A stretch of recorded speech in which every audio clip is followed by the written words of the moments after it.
శ్రీచక్రము జోలికి వెళ్ళవద్దు, మీరు దాన్ని పూజ చెయ్యలేరు. శ్రీచక్రాన్ని మీరు ఆరాధన చెయ్యాలంటే ఆ పూజా విధానం అంతా వేరు. మీకు బాగా నిష్ట ఉండాలి.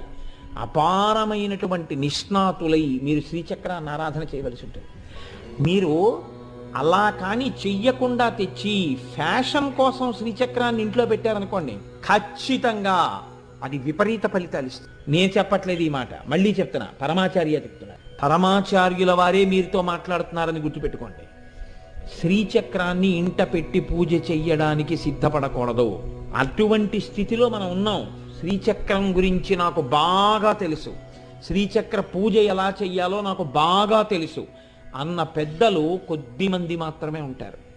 అటువంటి పెద్దలు ఇంట్లో ఉండి ఎక్కడికైనా వెళ్ళినప్పుడు ఎలా పెట్టాలో, ఇంట్లో ఉంటే ఎలా పూజ చెయ్యాలో తెలిస్తేనే శ్రీచక్రాన్ని ఇంట్లో పెట్టు.